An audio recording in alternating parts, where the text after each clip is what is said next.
Hai semuanya, nama saya Stella dan saya akan menjelaskan tentang percobaan saya kali ini, yaitu propeller car. Nah, dari namanya saja, propeller car, itu kita bisa tahu bahwa mobil ini bertenaga baling-baling. Nah, prinsipnya kerja baling-baling ini itu kita sudah bisa lihat itu hampir mirip dengan ada yang di baling-baling pesawat atau baling-baling helikopter. Nah, ada sumber listriknya yang bisa menggerakkan baling-baling sehingga kendaraan pun bisa berjalan. Nah, kok bisa gitu? Ini propeller car saya kalau kita lihat baling-balingnya itu miring, tidak datar.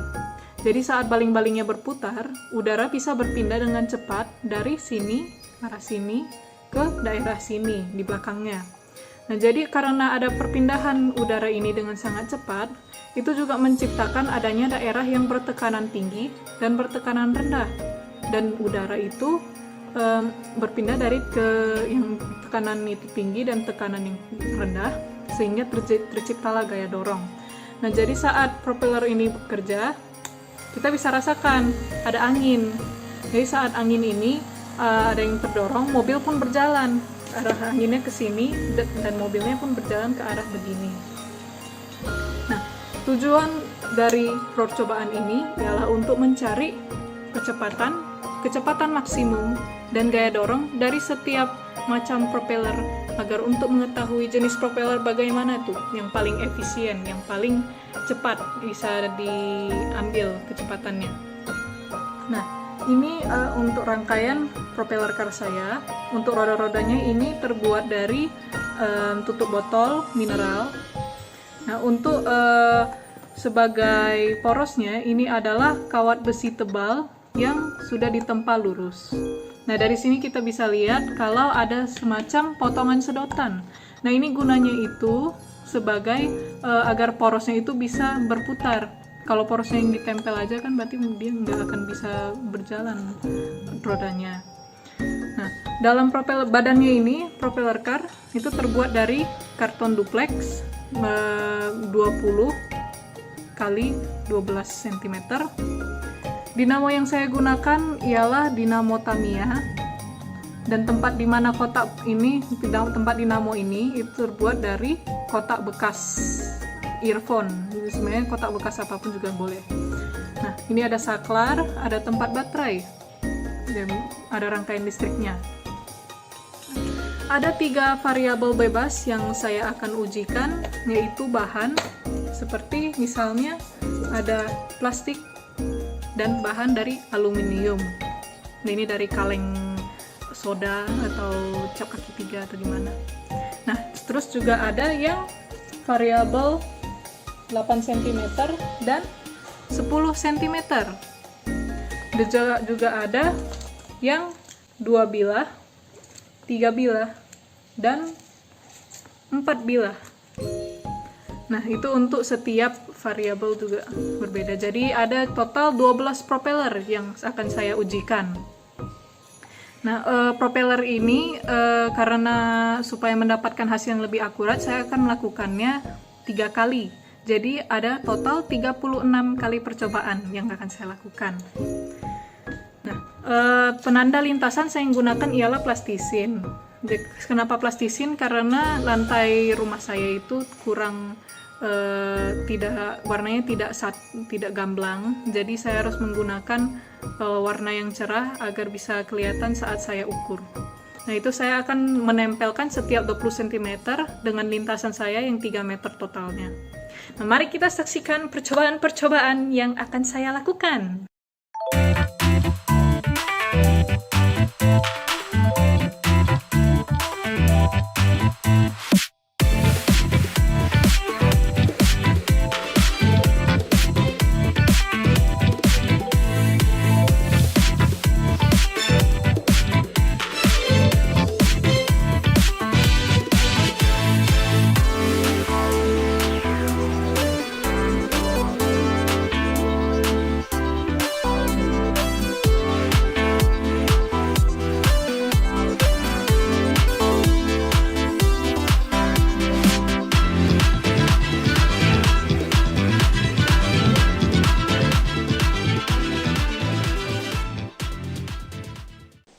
setelah kita merekam video pergerakan propeller car tadi, itu saatnya kita menghitung waktu yang sesuai dengan jarak setiap penanda dan buat tabelnya. Aplikasi yang saya gunakan ialah Avidemux. Nah, misalnya tabel untuk propeller plastik berbilah 2 dengan diameter 8 cm itu ini. Nah, kolom kiri itu waktu dan kolom kanan itu jarak yang sudah saya tandai di lantai yang per 20 cm tadi. Setelah tabel yang waktu dan jarak tadi sudah dibuat berbagai macam karena kita percobaannya ada banyak. Nah, itu kita harusnya membuat grafik setiap tabel. Nah, ingat saja itu grafiknya itu harus berbentuk scatter ya, dan jangan lupa itu add trend line, terus pilih yang polinomial. Setelah itu harus ada show equation karena dari situ kita akan mendapatkan beberapa percepatan dan kecepatan awalnya. Misalnya seperti grafik dari tabel sebelumnya ini. Dari grafik ini, kita bisa mengambil persamaannya. Yang Y sama dengan 0,0842 X kuadrat tambah 0,0541 X dikurang 0,0311. Nah, dari sini kita bisa mengambil percepatan dan kecepatan awal dari persamaan tersebut. Percepatan itu didapatkan dari mengkalikan koefisien X kuadrat dengan 2. Jadi percepatan di sini ialah 2 kali 0,0842 yang hasilnya ialah 0,1684. Nah, sementara kecepatan awal didapatkan dari koefisien X yaitu 0,0541. Nah, tadi percepatan dan kecepatan awal sudah kita dapatkan. Nah, sekarang tinggal mencari kecepatan maksimum dan gaya dorongnya. Nah, dari rumus kecepatan maksimum itu ialah Vt sama dengan V0 plus A kali T. Nah, dari sini V0 sama A-nya itu sudah kita dapatkan dari rumus-rumus sebelumnya yang sudah saya jelaskan, yang percepatan itu dari 2 kali koefisien yang mana, yang kecepatan awal koefisien yang mana. Nah, nanti itu tinggal ada T-nya sekarang. T-nya itu misalnya saya contohkan di sini, saya munculkan lagi tabelnya. Nah, ini tabelnya itu T yang kita ambil adalah dari waktu paling terakhir, jadi yang setara dengan yang 3 meter. Nah, sementara rumus gaya dorong ialah F sama dengan M kali A. Nah, M di sini maksudnya ialah massa propeller car. Nah, setelah segala macam hasil hitungan sudah kita dapatkan, kita akan merangkumnya dalam sebuah tabel yang lebih besar lagi. Seperti selanjutnya saya akan jelaskan. Di sini ada 2 tabel yang saya gabungkan, yaitu tabel propeller plastik dan tabel propeller aluminium. Karena data yang akan saya olah sangat banyak, saya telah membuat rata-ratanya. Jadi di sini itu rata-rata percepatan, rata-rata kecepatan maksimum, dan rata-rata gaya dorong. Mencoba kita amati angka rata-rata percepatan, kecepatan maksimum, gaya dorong yang paling besar, yaitu dipegang oleh propeller plastik berbilah 2 dengan diameter 8 cm. Oh ya, kalau kita main banding-bandingan, angka propeller plastik itu sudah lebih tinggi daripada yang aluminium. Hal ini dikarenakan plastik itu lebih ringan, sehingga bisa memutar lebih cepat. Angka-angka propeller berbilah 2 juga pasti lebih tinggi. Bisa dilihat dari propeller aluminium yang misalnya saja diameter 8 cm. Nah, itu jumlah bilahnya 2 dan 3 itu sudah berbeda, yang jumlah bilah 2 lebih tinggi daripada jumlah bilah 3. Angka-angka propeller berdiameter 8 cm lebih tinggi daripada yang 10 cm. Bisa dilihat dari propeller plastik itu, perbandingan yang 8 cm misalnya jumlah bilahnya 2 itu 0,1591 kan, yang 10 cm jumlah bilahnya malah 0,0684. Jadi sudah pasti yang lebih pendek atau lebih kecil lebih tinggi daripada yang berukuran lebih besar. Namun dalam tabel ini juga terdapat beberapa error atau tidak telitian, seperti angka propeller aluminium berbilah 2 diameter 8 cm itu yang seharusnya lebih tinggi daripada yang berbilah 3 dan 4. Atau juga seperti angka propeller terendah itu tidak seharusnya dipegang oleh propeller aluminium berbilah 3 diameter 10 cm.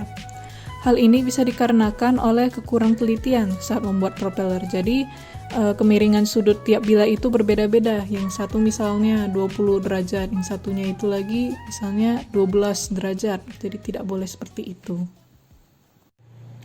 Dari data-data yang sudah kita dapatkan tadi dari tabel besar, nah kita bisa menyimpulkan bahwa gaya dorong propeller car sangat dipengaruhi oleh bahan, ukuran, dan jumlah bilah baling-baling. Nah dari ini kita bisa ada 3 pernyataan yang bisa kita ambil. Propeller plastik itu menghasilkan gaya dorong lebih besar daripada propeller aluminium. Propeller berbilah 2 menghasilkan gaya dorong lebih besar daripada propeller berbilah 3 dan 4. Dan propeller berukuran kecil menghasilkan gaya dorong lebih besar daripada yang berukuran besar. Dari ketiga pernyataan ini, kesimpulannya itu bisa kita ambil dari propeller, jenis-jenis propeller yang sudah kita buat, yang sudah kita uji. Propeller dengan bahan plastik berbilah 2 dan berukuran kecil alias diameter 8 cm itu paling efisien karena menghasilkan gaya dorong terbesar. Nah, bagaimana dengan kalian? Coba kalian lakukan uji coba propeller car ini juga, tapi dengan variabel yang berbeda tentunya.